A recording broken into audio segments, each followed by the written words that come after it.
जे जे समाजासाठी झटतात ना त्यांचं कौतुक देखील करतात.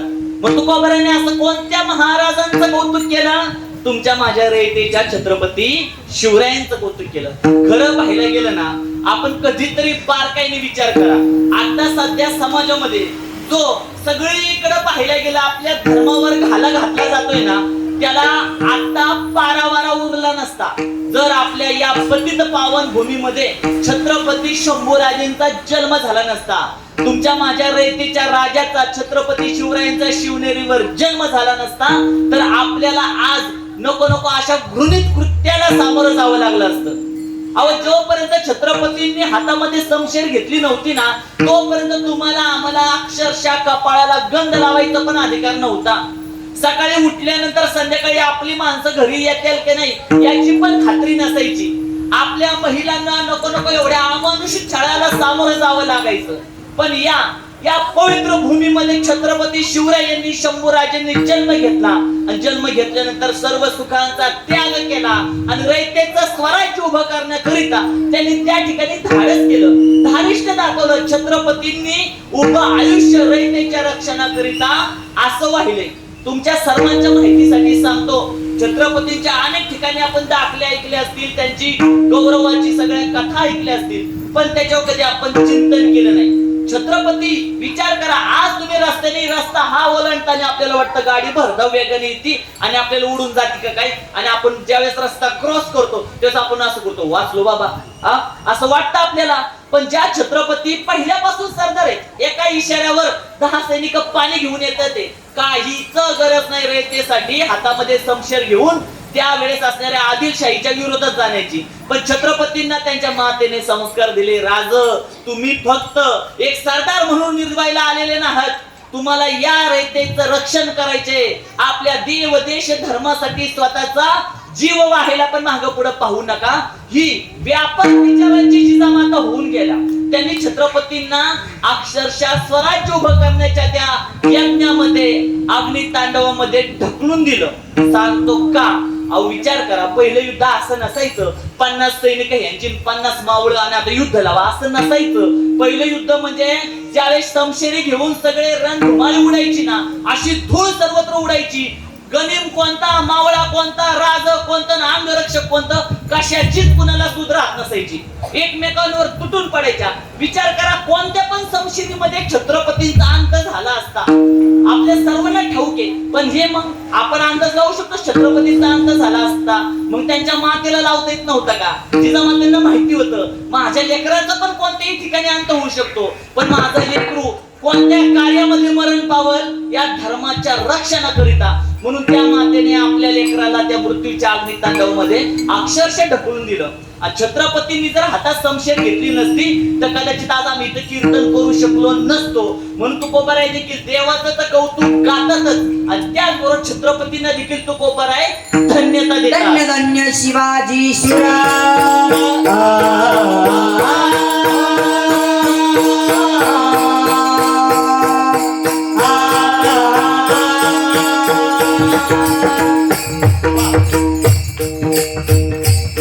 धन्य धन्य शिवाजी शूर, धन्य धन्य शिवाजी शूर, धन्य धन्य शिवाजी शूर, पराक्रमी थोर केशर चर.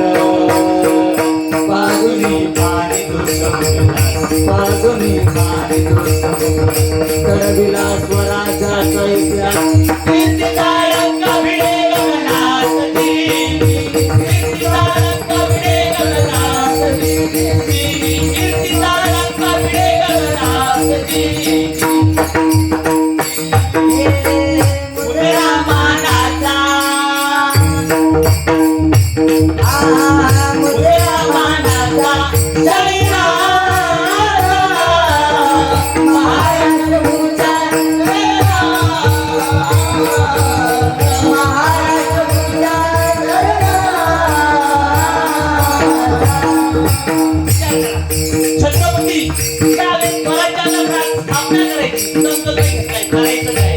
मनामध्ये आला संगीताव मातेने छत्रपतींना 500 सैनिक असे भाल केले असते म्हणजे ते राज आता स्वराज्य उभं करा.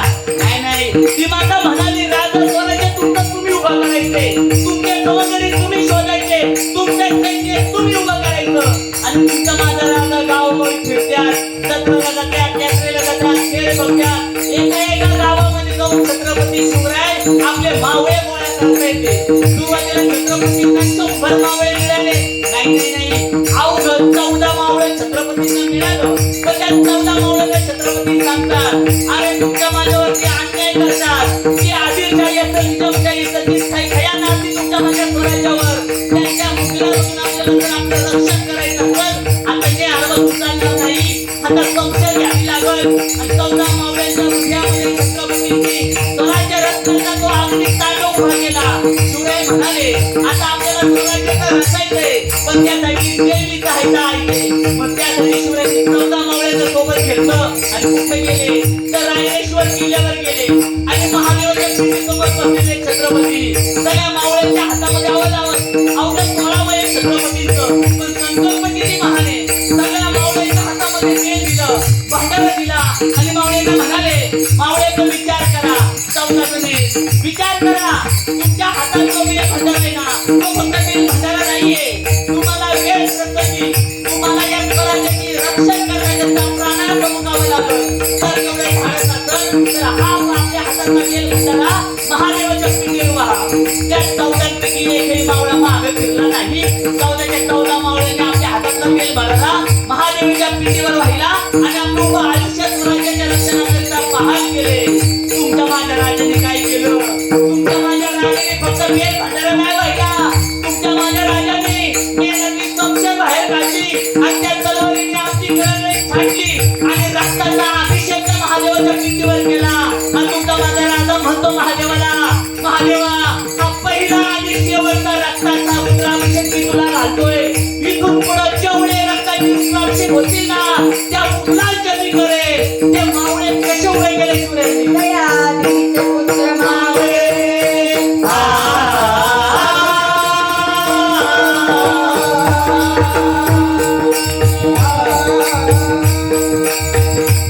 दयाळीचे पुत्र मावळे दयाळीचे पुत्र मावळे, दयाळीचे पुत्र मावळे, दयाळीचे पुत्र मावळे, दही गोवळे रंगसावळे वाटे प्राण शोभा, वाटे प्राण शोभा, 16 वर्षाचा होता असा शिवछत्रपती रंगले.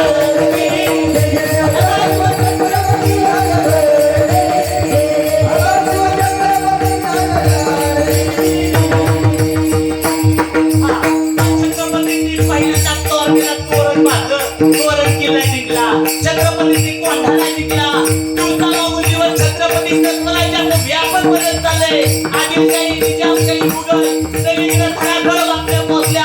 अवघ्या सह्याद्रीमध्ये शहाजीचं पोरगं आता वाड्यात आलं घुमतंय, दिवसेंदिवस किल्ले काबीज करतंय, स्वराज्य उभं करतंय, रचलेल्या सगळ्या लोकांनी विकसित करते आणि जवळपास काही दिवसात दिल्लीवर पण स्वारी करल. काहीतरी केलं पाहिजे. विजापूरच्या दरबारामध्ये दरबार भरला आणि म्हणजे कोण धाडस करणार त्या शिवरायाला आणण्याचं. त्यावेळेस एक आता बंदच आपल्याला उभा राहिला. म्हणजे त्या शिवाजीला घेऊन येतो म्हणा, मुर्दा आणायचं किंवा घेऊन येतो आणि आपल्याला बाणाचा विडा उचललाय शिवरायांचा अंत करण्याकरिता. आपल्याला चालला, आता विचार करा, तो फक्त चालला नाही. त्याला माहिती होतं या शिवरायाला मैदानात आणायचं असेल तर त्याच्या जास्त जीव आहे, त्यांना त्रास दिला पाहिजे. तसा आमचा सगळ्यात जास्त जीव आमच्या पोरांमध्ये आहे. आम्हाला कोण काय बोललं काय वाटत नाही, पोरांना काय बोललं की मला सहन होत नाही. तसं शिवरायांचं पण आहे. शिवरायांचा जीव कुणाचा आहे? रयतेमध्ये. शिवरायांचा जीव कुणाचा आहे? देवांमध्ये. शिवरायांचा जीव कुणाचा आहे? कुणाचा आहे? ते आपल्या तुळजापूरच्या आईमध्ये. आपल्याला आला ना तुळजापूरला आला, हातात हातुरी घेतली आहे आणि त्याने खंडावयात खाव घातलं आपल्या तुळजापूरच्या मातेच्या त्या मूर्तीवर. आणि तिथं गेल्यानंतर त्या मातेवर झालेला आघात छत्रपतीच्या काळाजवळ झाल्यासारखा होता.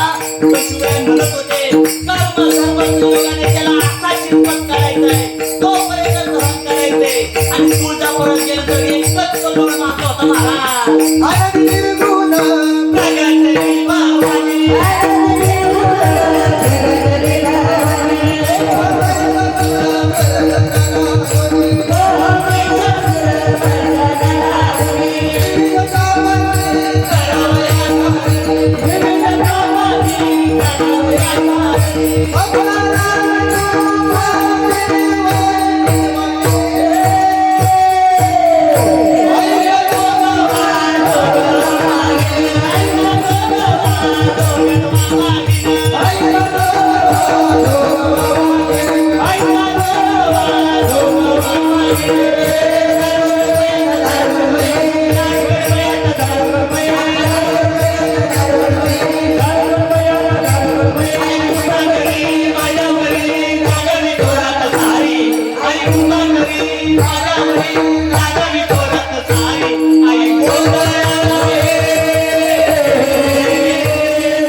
मातीला गांबे घोडला रे. माशे ज्यावेळेस आपल्या त्यांनी तिथं खाऊ घातला त्याला छत्रपती बाहेर आले नाही. करायचं काय? वानरांचा प्राण असणारा मुक्ता माता विठू चावला. त्या विठुरायाची मूर्तीची विटंबना करण्याकरिता तो आपल्याला पंढरपूरला गेलाय. पण आमचे वैष्णव इतके हुशार, वारकरी इतके हुशार होते महाराज. वारकऱ्यांनी आपल्या विठुरायाला लवकरच ठेवला. आपल्याला आता पंढरपूर शोधलं, त्याला काही विठुरायाला सापडेना. मूर्तीवर खावा घालायचंय, पण तो खरा देव तो सापडेल कसा? चतुरंग शिरोमणी तो यशोदा मातेला सापडला नाही, तो राधेला सापडला नाही, गौरवीला सापडला नाही, ह्याला सापडायचं का? मग तो शोधतोय ज्या घराचं काही बघा इथं येतात त्या घरात त्या गल्लीत येतात. पण सर्वत्र त्याला पंढरपुरात एकच आवाज यायला लागला.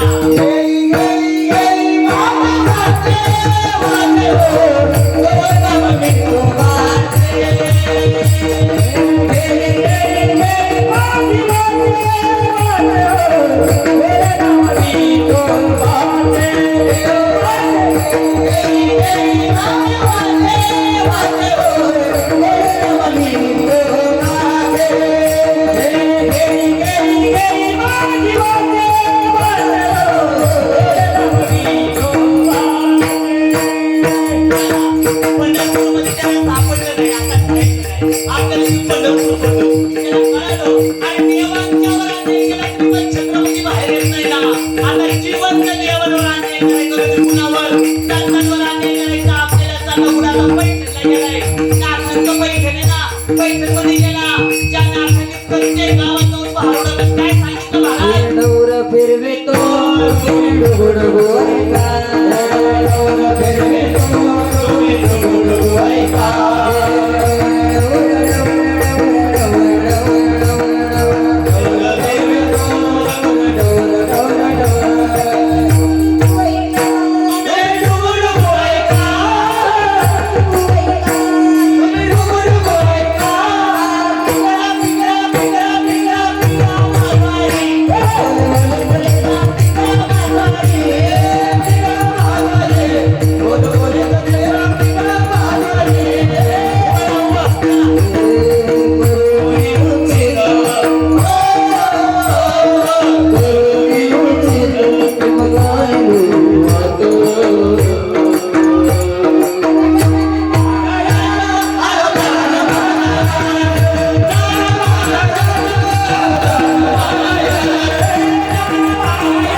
आई बाबाची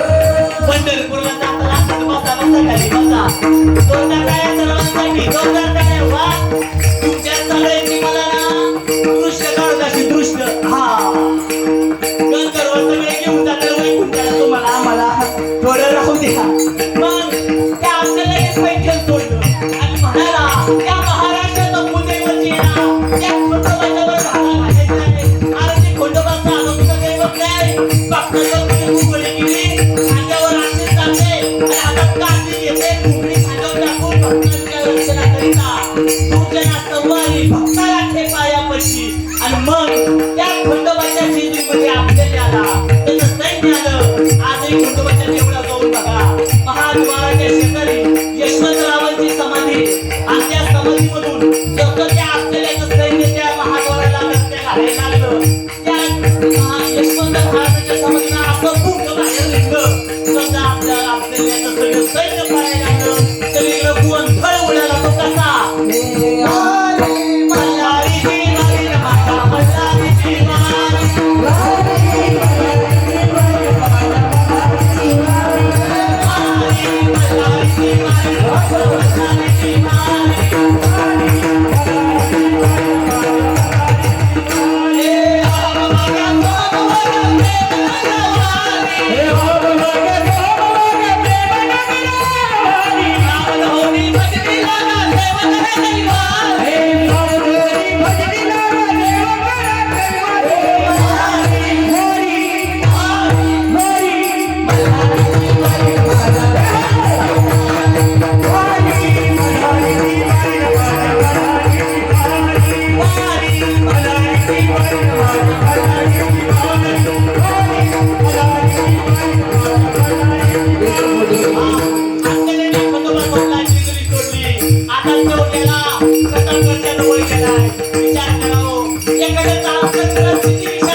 छत्रपती शिवरायांनी पाहिलं स्वराज्यावर आलेलं संकट छत्रपती शिवरायांच्या वेळेस राजगडावर होते त्यांना कळालं मी राजगडावर थांबलो तर आपल्याला राजगडाला काबीज करेल स्वराज्याचं रक्षण करण्याकरिता छत्रपतींनी इच्छा नसताना आपल्या बायकोच्या जीवनाचा शेवटचा श्वास चालत असताना राजगडावर प्रतापगडला गेल्या छत्रपती प्रतापगडावर गेले आपल्याला बोलवलं राहिलं काही काही भेटीची वेळ घडते आणि त्या वेळेस छत्रपतींना बातमी आली तुमच्या आपल्या अवघ्या स्वराज्याच्या सम्राटच्या असलेल्या सईबाई आता राहिल्या नाहीत किती महापाप किती शिवरायांना दुःख झालं तर त्यांनी शिवरायाची जीवनातून निघून गेली पण छत्रपतींनी या डोळ्यातून एक वेळी अश्रू गळालं नाही अहो म्हणून तर म्हणतात ना एक वेळ तुमच्या चंद्रावर डाग असेल पण तुमच्या माझ्या छत्रपती शिवरायांच्या चारित्र्यावर एवढी काही डाग नाही त्या शिवरायांनी आपल्याला बोलवणं झालं आणि मग प्रतापगडच्या पायथ्याला काय झालं महाराज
विचार करा मगर मध्ये जात असताना काय पोशाख काढलेला माझ्या राजाने होता. प्रत्येक मावळा म्हणायचा राजा जाऊ नका, आम्ही जातो राजा. तुम्हाला जर काही झालं त्या स्वराज्याचं कसं होईल? शिवराय म्हणायचे नाही, मीच जाणार म्हणले. त्याच्यामुळे त्या स्वराज्यावर मोठं संकट आलं ना. छत्रपती स्वतः छाती काढून पुढे गेले, मावळ्यांना नाही ढकललं पुढं. आणि शिवराय त्या श्यामेमध्ये चाललेले. धर्म रक्षिती रक्षतः, तो धर्माचं रक्षण करण्याकरिता आग होतो ना, स्वतः धर्म त्याचं रक्षण केल्याशिवाय राहत नाही. निर्णय छातीने छत्रपती आज जात असताना प्रत्येक पावलं त्यांना काय आठवतं? आपल्याला लपलं नाही बरं का. या अफजलने छत्रपती शिवरायांच्या सोळ्या भावाचा, संभाजीराजेंचा त्या हाताने जीव केला होता, त्याचा जीव घेतला होता. त्याच अफजलने शहाजीराजांना, शिवाजी महाराजांच्या वडिलांना कैद केलं होतं. त्याच्यामध्ये युतीमध्ये बारकली करून तुमचा माझा राजा चाललाय. आणि छत्रपती आज गेले आणि तिथे गेल्यानंतर छत्रपतींना त्या मगरमिठीमध्ये जाण्याची वेळ आली.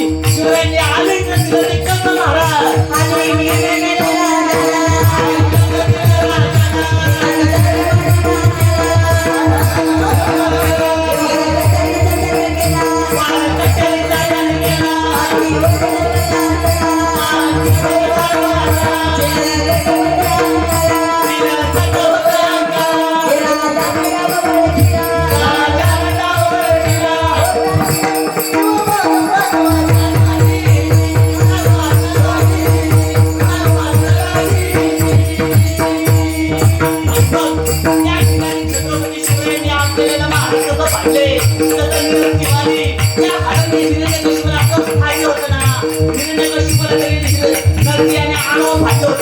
तुमच्या माझ्या राजाने त्या पत्नीचा कसा फाडला, उभा फाडला महाराज.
जोरदार